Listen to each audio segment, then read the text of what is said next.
이제 유품 끝에 보면은 이제 유명한 뗏목의 비유 나오죠? 이렇게 해서 말하니 위에서 이제 두 번째, 세 번째 줄부터 이 뜻으로 열애는 항상 말하나니 비구들아 너희들은 나의 설법이 뗏목과 같은 것을 알지라 법조차도 버리거늘 법 아님에 있어서랴. 뗏목의 비유는 이제 유명하죠? 우리가 그러니까 부처님의 경전을 우리가 84,000법문이라고 얘기를 하고 그거를 이제 우리가 다른 말로 장광설이라고 얘기합니다. 장광설. 길고 넓다란 혓바닥이라는 뜻이죠. 장광설이란 말이. 그만큼 이제 8만 법문이라고 하는 막대한 많은 얘기를 하셨고 경전도 엄청나게 많지 않습니까? 왜 이렇게 말을 많이 하셨나? 근데 부처님은 한 말씀도 하신 바가 없다 이렇게 얘기하거든요. 근데 그 원리가 서로 다른 거예요. 왜냐면은 말이라고 하는 거는 언설이라고 하는 거는 부처님의 언설을 모아놓은 걸 우리가 경전이라고 그러잖아요. 그걸 이제 경전이라고 수트라라고 얘기를 하는데 이 경전이라고 하는 것은 8만 법문이 있지만은 이 8만 법문을 다른 말로 8만 약방문이라고 얘기를 하거든요. 그러니까 중생들이 병이 있으면은 그 병에 맞춰가지고 하나하나 거기에 맞춰가지고 준 것이다 해서 그거를 이제 뭐라 그래 이거를 응병여약 병에 응하여서 그죠? 그래서 여약 여자는 줄 여자 약을 준다. 혹은 또 뭐라 그래요? 대기설법 어디에 대응한다는 뜻이죠? 그 중생의 근기 상황 그죠? 각각 처해진 상황이 사람들마다 다르잖아요. 그리고 거기에 맞춰서 법문을 해주셨다 해서 설법 이런 식으로 하거든요. 언설인데 우리가 항상 매너하는 건 뭐냐면 언설은 이러한 필요에 의해서 결국 궁극적으로 뭐냐면은 중생을 이롭게 한다고 하면 구제한다고 하면 자기의 맥락 속에서 다양한 언설이 펼쳐지는데 이 언설이 나온 그 자리는 본래 말이 없는 자리거든요. 그 언설은 처음에 얘기했지만은 각가지 분별이 있고 중생의 상황이 다르니까 각가지 상황이 있잖아요. 그죠? 병이 다양하잖아요. 그러니까 언설도 다양한 분별이 있고 그 분별에 맞게 약이 주어진단 말이에요. 그죠? 어떤 사람은 뭐 당뇨다. 당뇨 맞는 병이 주어지는 거고. 그죠? 그런 거와 마찬가지고 분별이 있고 다양성이 있는 거예요. 근데 언설을 넘어선 자리, 이건 우리가 불설이라고 하자고요. 한 마디도 없는 것. 이것은 분별을 떠난 자리, 근본 자리라고 얘기를 하자고요. 그러니까 이 두 가지가 항상 이게 뭐라 했어? 이거를 이 근본 자리를 가지고 지혜 측면이라고 얘기했고, 그거를 일체의 모든 상을 떠났다. 그래서 타상이라고 한다든가, 혹은 리상이라고 한다든가 이런 식으로 이제 본다고 하는 거죠. 그 맥락에서 지금 우리가 지금 말하고 있는 이 뗏목과 같다라고 하는 걸 이해를 해보자고요. 부처님의 가르침은 그 자체로 절대적인 게 아니라 그 사람들의 상황에 맞는 거라는 거죠. 그렇기 때문에 그리고 나서 그 약이라고 하는 거를 내가 병이 다 났어. 그러면은 그 약을 계속 먹어야 되나요? 아니죠. 더 이상 필요가 없는 거예요. 예. 그런 걸 이제 이해를 하시라는 거예요. 그러니까 가르침이 종교적인 가르침이고 부처님이 말씀이지 하지만 그게 절대적인 게 아니다. 라고 하는 거를 다른 표현으로 뗏목에 비유를 한 거예요. 뗏목을 가지고 우리가 강을 건너갔지만 저 언덕으로 뗏목을 타고 건너갔지만은 뗏목이 고마움이 이 뗏목을 내가 이 언덕에서 계속 지고 가겠다. 그런 사람은 없잖아요. 불편하단 말이에요. 그러니까 이 진리관, 불교의 진리관이라고 하는 것은 상황적이다.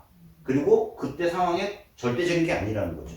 그리고 끝까지 지켜야 될 말은 어떤 게 아니에요. 그러니까 이 경전에 써 있는 말이라고 해가지고 그것은 어떤 사람의 상황에 맞는 것이지. 따라서 모든 사람에게 통용되는 그런 절대적인 고정된 법은 없다. 라고 하는 게 이제 핵심인 거죠. 근데 이게 왜 중요하냐면은 우리가 종교 분쟁이라고 하는 게 있잖아요. 이건 인류사의 비극 중에 하나인데 가장 사람들이 상대방을 쉽게 죽이는 방법이 뭐냐면은 자기의 종교의 절대성을 걸고 서로 싸우는 거예요. 우리의 가르침이 최고거든? 한 발짝 물러갈 수 없어. 가장 근본적으로 자비라고 하는 맥락이 경전의 가르침에 깔려 있는데 어떤 가르침을 절대화시키면은 그 순간에 그와 반대의 의견을 가진 사람은 이 적이 되는 거잖아요. 그죠? 그러면 본래 자비의 실천이라는 맥락은 싹 잊어버리고 그냥 상대를 적으로 규정하고 이제 아웃시켜버리는 거죠. 근데 불교에서는 그런 거 없다. 1차적으로 모든 가르침은 중생을 이롭게 하고 어떤 고통에서 해방시켜주기 위하고 풀려나게 해주기 위해서 쓰는 것이고, 그리고 그걸 인해 가지고 사람을 진리로서 짓누른다든가 이제 이런 게 없다는 거죠. 그래서 이제 그 뗏목의 비유라고 하는 게 맥락에서 나왔다라고 하는 걸 잘 이해를 해주시라는 거예요. 그러니까 우리가 항상 이제 X는 X가 아니다라고 하는 그 맥락이 여기서도 이제 이용이 되는 거죠. 네. 부처님의 도설은, 설법은, 그죠? 약은 약이 아니라는 거예요. 모든 상황이 약이 아니기 때문에. 그죠? 그래서 X는 BX다라고 하는 표현이 계속 나오는 거예요. X는 X가 아니다. 그러므로 X라고 할 수 있다라고 하는 것도 이런 맥락으로 계속 나온다는 거예요. 자, 다음 거 볼게요.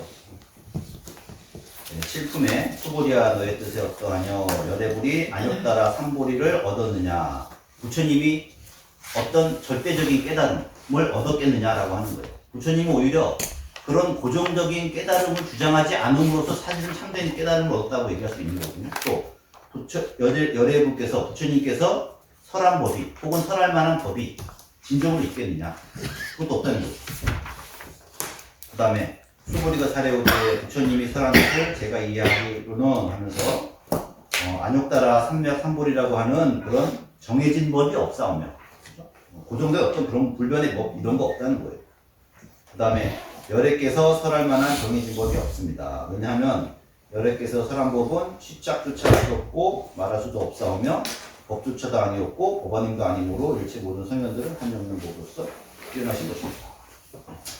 말이 어려운데 결국은 이제 그런 고정적인 그런 법이라고 하는 게 없고, 그렇다고 해서 법이 아니냐라고 하는 건 또 그것도 아니라는 거죠. 네. 결국은 중생들을 이롭게 한다라는 생각인데, 제가 여기서 이제 떠오르는 에피소드가 뭐냐면은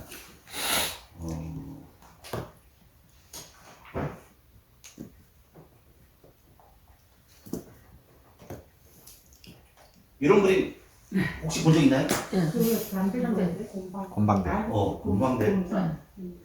여기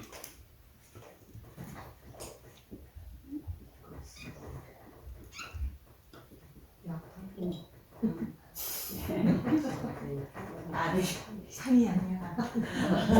이름이 아니야. 유명한 이제 그림이죠. 그 마그리트라고 하는 르네 마그리트라고 하는 이제 유명한 화가가 담뱃대 이렇게 만들어 그려놓고 그 밑에다가 담뱃대 이렇게 그려놓고 이렇게 이제 글씨를 씁니다. 불어로 썼겠죠. 근데 그 뜻을 해석하면 이것은 곤방대가 아니다라고 해가지고 이 유명한 그림이 있어요. 뭐예요? 곤방대잖아요. 담뱃대잖아요. 담뱃대는 담뱃대가 아니라는 얘기예요. 그래서 이걸 가지고 사람들이 근대 미술에서 이렇게 해석을 엄청나게 많이 한 거예요. 그래 이거는 곤방대지 그림일 뿐이지 곤방대가 아니다 이렇게 해석하는 사람도 있고, 제가 이제 이 그림을 이제 이해하는 방식이 지금 요 방식이라고 하는 거예요. 왜냐면은 이게 무엇인가라고 하는 것을 정한 것, 그게 우리의 상이거든요. 이것은 곤방대야, 이거 담배 피우는데 쓰는 거야 라고 하지만은 그것이 우리의 인식인데 그것을 부정하는 거예요. 파괴하는 거예요. 쉽게 얘기하면은 X는 X가 아니다라고 하는 규정인 거예요. 그래서 이걸 이제 쉽게 이해를 시키기 위해서 제가 오늘 그 교재 프린터 2페이지입니다. 이거는 이제 저의 에피소드인데 뭘 얘기하려고 하느냐라고 하는 거죠.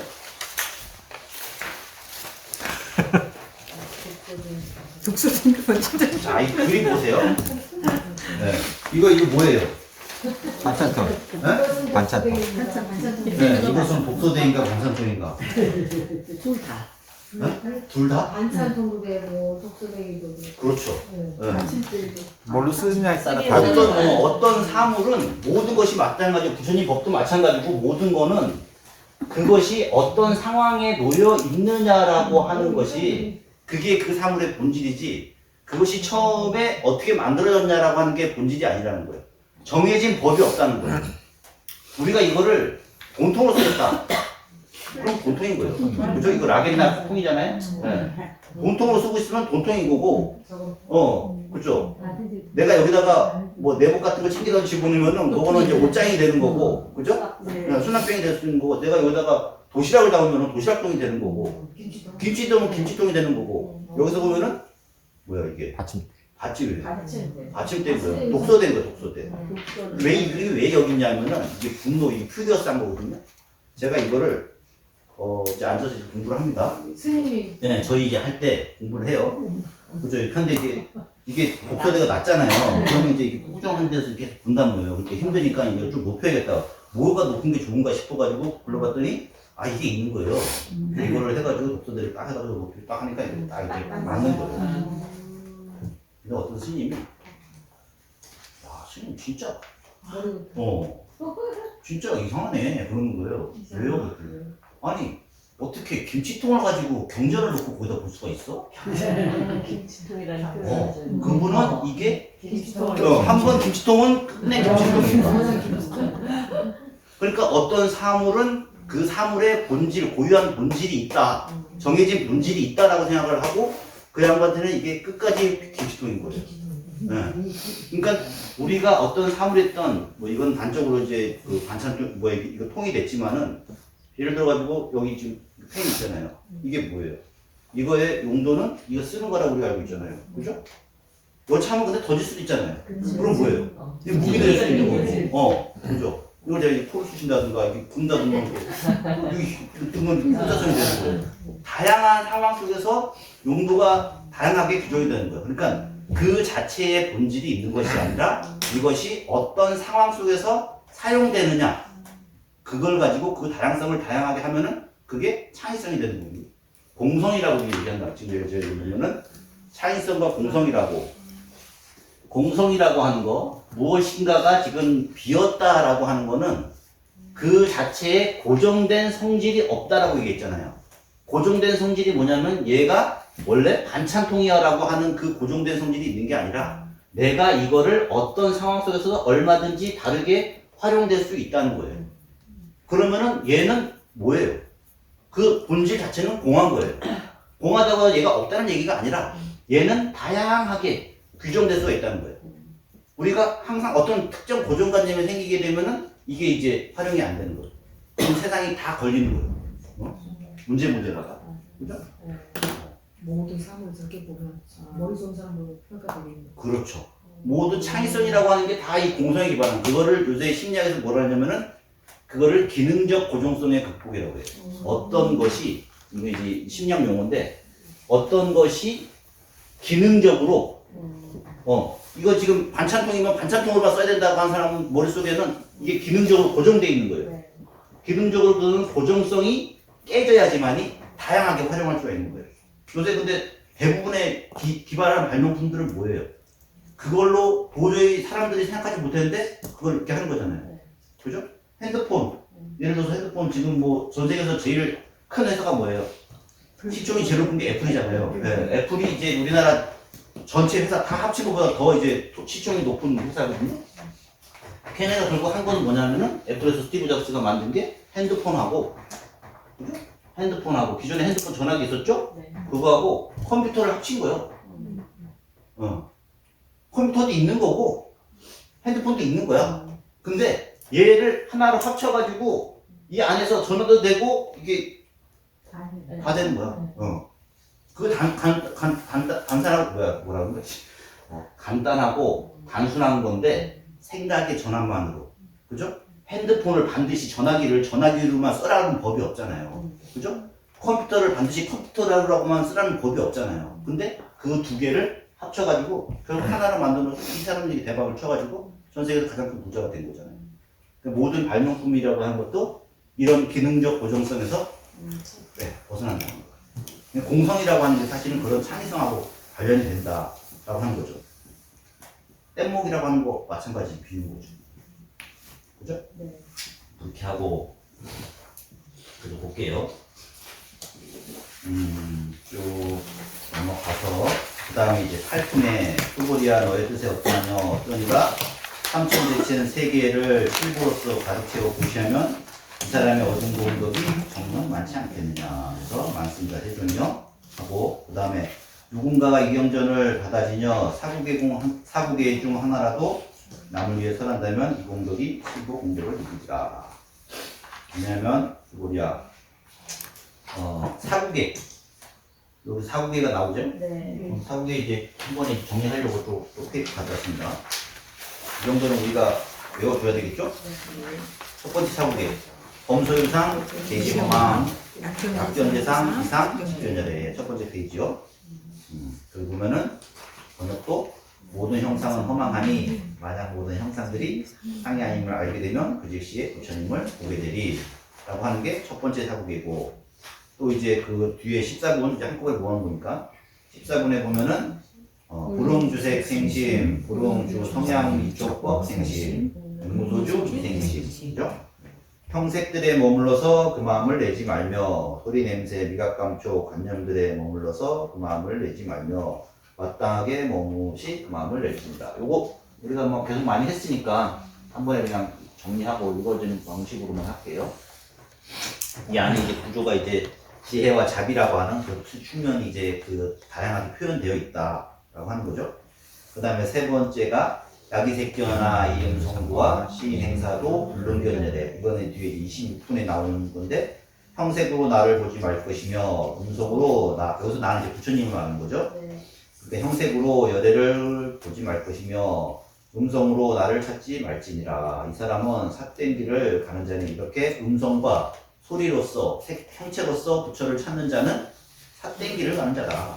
삿된 길을 행하는 자다. 그래서 부처님을 바로 볼 수 없다. 라고 하는 겁니다. 제가 이 얘기를 처음에 이제 예전에 지나갈 때 한 번 했죠? 우리 그 능엄황님의 학장 스님, 정원 스님이라고 계십니다. 그분이 이제 본인의 이제 의사 스님이 이제 그 기도를 많이 하셔가지고 약간 이제 그 어떤 이제 신통 비슷하게 열린 그런 게 이제 있었다고 했죠? 그래가지고 이제 그게 이제 부러워가지고 본인도 이제 그렇게 수행을 한번 해보고 싶다 해서 산에서 열심히 그냥 혼자 기도를 했습니다. 산바람 보고 가면서. 그래서 뭐 몇 년 하셨는지 모르겠지만, 그러고 나서 이제 본인도 이제 좀 약간 이상한 것도 보이고 뭐 기도하는 것 중에 이제 뭐 보살님도 나타나고 막 그랬다고 해요. 그러면서 그치, 신통 비슷하게 열려가지고 이제 귀에다 대고 이제 부처님께서 뭐 어디로 가라, 뭐 보살님이 그랬는지 하여튼 어디로 가가지고 사람들 보면은 막 입이 간질간질 하면서 그 사람 뭐 이제 너 자식 뭐 둘째 아들은 어떻지, 뭐 이번에 대학 뭐 이런 식으로 이제 막 이게 얘기를 하는 거예요. 누가 막 얘기를 해줬겠죠. 그러다가 이제 공부를 해야겠다 나도 그래가지고 경전을 봤는데 여기서 이제 이걸 보고 이 양반이 내가 이때까지 부처님이 기도 중에 나타났어. 와, 나 깨달았나 보다. 부처님이 직접 말씀하셔. 와, 나 부처님의 음성을 들었네. 근데 여기 뭐라고 써있어? 형색으로서 나를 보고 소리로서 나를 보고 찾지 마라. 근데 그런 길을 찾는 사람은 다 삿된 도를 행하는 사람들이다. 그죠? 잘못 나가고 있다는 거죠.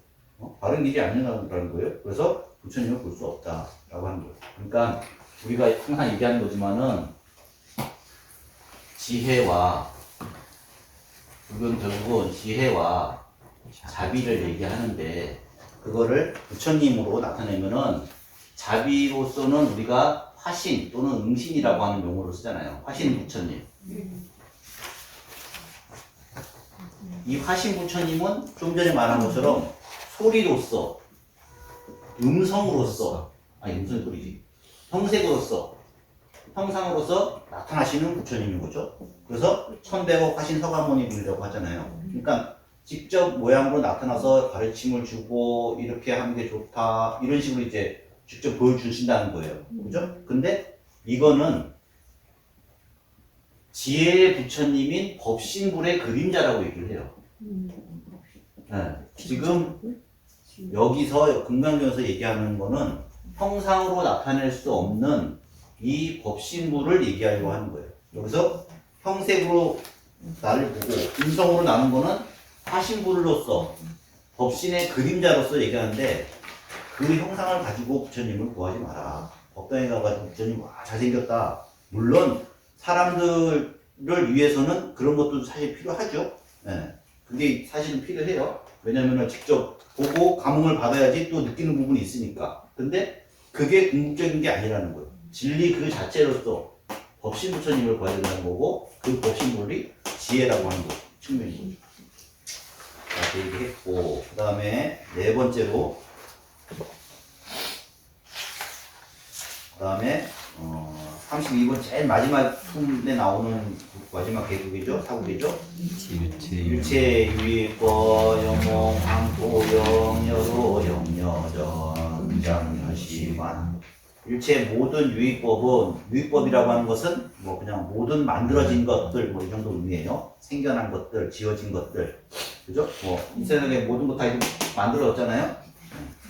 그 모든 지어진 것, 만들어진 것들은 꿈과 같고, 타명과 같고, 거품과 같고, 거부지란 얘기죠. 또 그림자와 같고, 이슬 같고, 번개와 같다.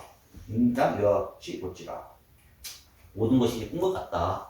라고 하는 걸 이제 좀 이제 깊게 좀 우리가 이런 보면은 이제 느끼라는 거예요. 근데 한편으로 이런 말이 있어요. 꿈과 같으면은, 꿈에서 깨어나면은 되는 건가요?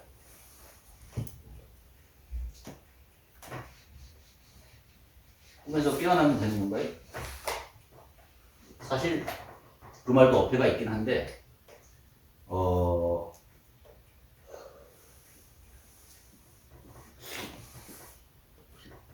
꿈속에서 이게 꿈인지를 아는 게 사실은 중요한 것 같아요. 꿈에서 벗어나면 우리는 지금 봐봐요. 아침에 일어나가지고 자기한테 주어진 어떤 하루 일과를 살아야 되잖아요. 근데 꿈을, 이게 모든 게 꿈이 나 이거 모두 다 벗어날래. 나에게 주어진 어떠한 사회적 의무라든가 내가 해야 될 일이라든가 이런 것을 다 벗어날래. 이게 꿈에서 깨는 게 아니고, 네, 어서 오십시오. 꿈을 꾸고 있으면서도 이게 꿈인지를 알면서 이렇게 얘기하는 거라는 거죠. 제가 봤을 때는 꿈을 깨는 게 중요한 게 아니라 이 꿈을 좀 더 꾸어보자는 거죠. 네, 이 얘기는 제가 한 얘기가 아니라 원래 니체라고 한 사람이, 이 사람이 이제 수명한 아모르 파티, 이런 말 들으면요, 아모르 파티 스펠링 못 쓰고, 이 무슨 아모르 파티가 무슨 노래 제목 같잖아요. 네. 뭐야, 있어요. 너를 만나기, 이런 게 있어요. 여기 이 얘기를 원래 니체라고 한 사람이 한 건데, 이 사람은 모든 게 꿈과 같다라고 하지만은 그 꿈에서 깨는 게 중요한 게 아니라 그 꿈을 좀 더 꾸어보자. 꿈속에서 이게 꿈인 것을 알면서도 그 꿈을 꾸는 게 사실 우리의 인생이라는 거예요. 그걸 가지고 이제 아모르 파티가 우리가 이제 운명이라고, 인간에게 주어진 나의 운명을 사랑해야 된다라고 하는 이런 이제 말을 하는 거예요. 그래서, 네. 그래서, 그러니까, 뭐랄까. 이제 우리가 뭐 자비를 행한다든가, 혹은 뭐 누군가에게 나의 도움이 필요한 사람들에게 도움을 준다든가, 사실 그것도 꿈이죠. 하지만, 꿈에서 깨야 된다고 해서 그거 다 팽개치라는 얘기 아니에요. 나에게 주어진 의무. 그죠? 스님으로서의 의무가 있잖아요. 그죠? 네. 이거 가르치는 건 다 허망한 건데, 꿈과 같은 건데. 물론 그렇죠. 하지만 그런 줄 알면서도 열심히 가르치는 거예요. 그게 우리에게 주어진 과제라는 거죠. 네. 그런 생각도 들고요. 그래서 불교가 그냥 꿈이라고만 얘기해버리면은 그냥 허무주의에 빠지기 쉬운데 그렇지 않다는 걸 얘기하고 싶은 거예요. 항상 그 밑에 자비 실천의 맥락이 있다는 것은 이런 식으로. 그 다음 볼게요. 이거 좀 마시고.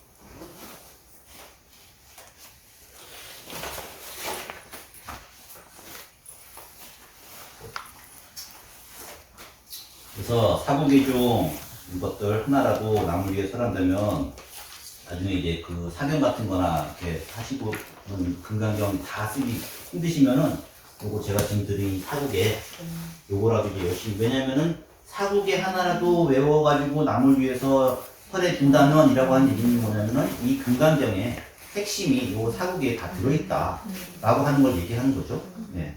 그렇기 때문에 이제 저거를 뭐 사경 같은 거 하셔도 좋고, 뭐, 복구시 같은 데 하셔도 좋고, 한번 쓰실 줄 알면은 그런 것들도 좀 하면 좋고, 하여튼 그렇습니다.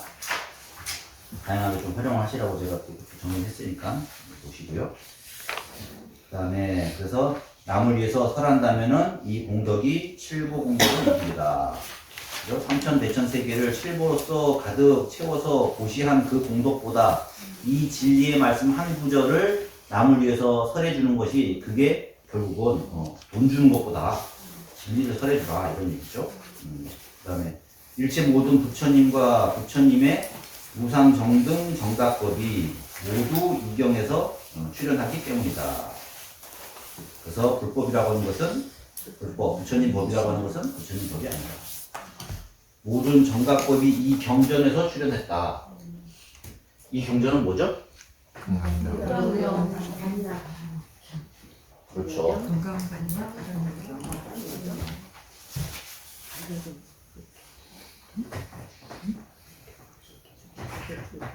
577. 577입니다.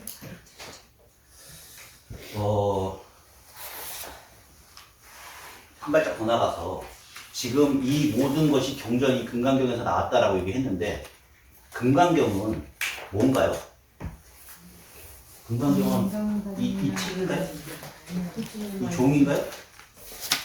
여기 써있는 언어 문자인가요? 말씀 아니에요? 부처님 부처님 금강경, 설에 진 금강경이 말씀 아닌가요? 그러니까 그 모든 부처님 법이 이 경에서 나왔다고 했을 때 그거는 이 경전에서 모든 다른 경전이 나왔다는 뜻인가요? 그래서 이런 식구가 있습니다. 아유일권경 경전 이런 거 들어본잖아요. 써볼게 한번.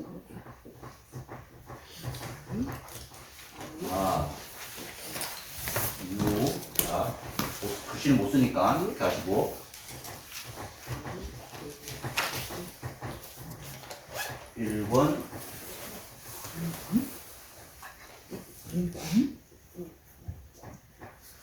아유일권경 나에게 하나의 일권 한 권의 경전이 있으니 그죠? 여기 경전이란 말이 있잖아요. 이 경전 있으니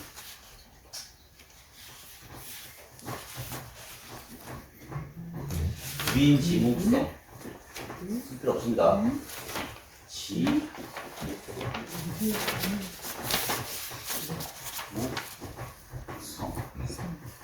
종이와 잉크로 이루어진 것이 아니다.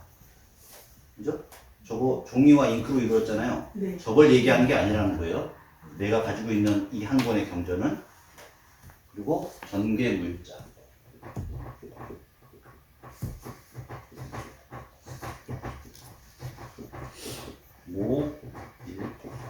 자, 쭉 펼쳤어.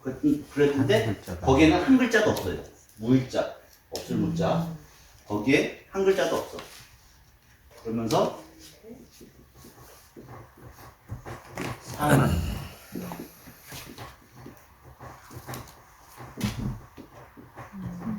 상방대광명 항상 크고 밝은 광명을 내놓는다. 이게 유명한 이제 뭐 선시 중에 하나죠. 이거 제가 휴가하기 전에 이 굿조 보고 매우 깊게 감명을 받아가지고 그때부터 사실 외우고 있는 거거든요. 뭔 뜻인지 그때 뭔 뜻인지 몰랐는데 뭔가 되게 멋있잖아요. 나에게 한 권의 경전이 있는데 그죠? 그거는 종이로 돼 있는 것도 아니고 먹으로 돼 있는 것도 아니라는 거예요. 그죠? 그리고 그것은 뭐죠? 한 글자로 쭉 펴도 거기에는 한 글자도 없어. 일체 언설이 없다는 얘기죠. 근데 항상 밝은 큰 빛을 거기서부터 낸다. 모든 이 하나의 경전으로부터 사실은 모든 것이 나온다.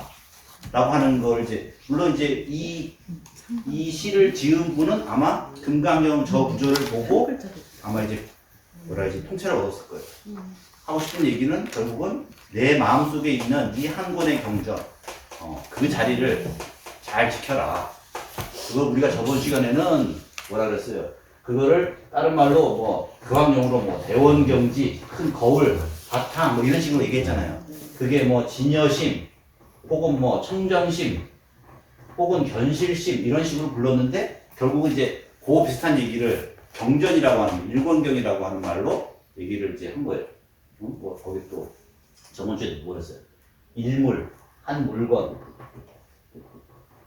이런 식으로 불렀고 일심이라고 하는 용어로 부르고 다양한 용어로 하는데 결국은 같은 자리를 이야기하고 싶은 거다. 결국은 금강경이라고 하는 그 경전도 결국은 이 한 마음으로부터 나온 것이다. 이게 지금 이 구절에서 이제 이해하고 싶은 게 아닌가. 그리고 이제 금강경이 우리 보통 이제 그 조계종 선정에서는 상당히 중요시되는 맥락도 사실은 이런 맥락이 있거든요. 그래서 그런 것도 조금 그래서 과연 나에게 있는 이 한 권의 경전이 무엇일까? 요거를 좀 공부하시라. 멋있네. 뭔지 모르겠지만 멋있죠 일단. 있어 보여. 선실은 그래. 당신이 그래?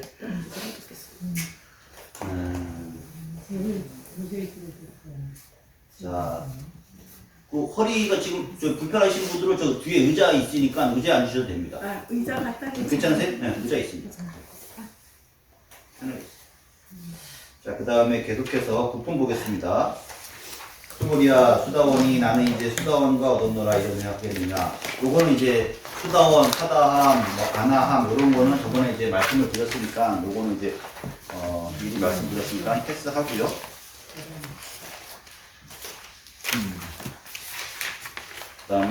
다음 보면은 11페이지 네 번째 줄부터 세존이요 부처님은 수보리가 저를 이제 수보리 당시 자기를 얘기하는 거죠. 수보리가 무쟁삼매 사람 중에 육품이라 하셨으며 여기서 무쟁삼매라고 하는 게 이제 다툼이 없다. 그죠? 서로 우리가 이제 이 사람과 저 사람이 다투는 이유는 저번에 제가 말씀드렸다시피 상호 결핍의식 중에 살아가는 거거든요. 내는 나 좀 위해줘. 우리 애인 둘이 서로 이제 사랑하는 두 사람이 항상 싸운 사람들 보면은 너는 왜 나를 위해주지 않는 거야? 나를 좀 위해줘라고 하고 그쪽은 왜 너는 내가 네 얘기 들어줘, 네가 내 얘기 들어줘. 이런 식으로 이제 서로 싸우는 거예요.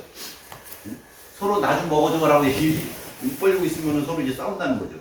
결국 이제 결핍의식을 서로 가지고 있으면은 그 자기의 결핍의식을 상대방이 채워주기를 바란단 말이에요. 근데 그게 되나요? 안 되지? 서로 입 벌리고 있는 건데. 하여튼 이제 그런 사람 중에서 무쟁삼매, 그래서 그런 어떤 투쟁이라든가 언쟁이라든가 하여튼 뭐 어떤 이제 싸움이라든가 그런 이제 마음이 없는 누군가와 이제 대거리 하지 않는 마음 이런 식으로 하고 그걸 좀 긍정적으로 표현하면은 그걸 이제 어떤 이제 구조의식이다 이런 식으로 표현했습니다. 그래서 욕심 떠난 아라한 중에서 제일이라 하셨으나 저는 실로 욕심 떠난 아라한 중 제일이라 생각하지 않습니다. 이 부분이 중요한 거죠. 요게 이제 결국은 이제 그 무아상에 해당하는 부분인 거예요. 그리고 또 욕심 떠난 아라한 중 세존이여 제가 만약 아라한도를 얻었다고 이런 생각을 하였다면 세존께서는 수보리가 아라나행 즐긴다고 하지 않을 것입니다. 여기서 이제 아라나행이란 말이 위에서 무쟁삼매라고 하는 거죠. 쭉 내려가서 이거는 이제 어떤 틀 속에서 다 이제 얘기한 거니까 오늘 조금 빨리 설명해 보겠습니다. 그 다음에 부처님이 이르시되 수보리야 여대불이 옛날 옛적 연동 부처 처소에서 법을 얻어 가진 것이 있겠느냐. 그래서 그때 이제 어떤 법을 받은 게 없다. 물론 어떤 법을 받긴 받았죠. 하지만은 받았다라고 하는 어떤 고정된 것이 있다라고 하는 그런 게 없다는 거예요. 네.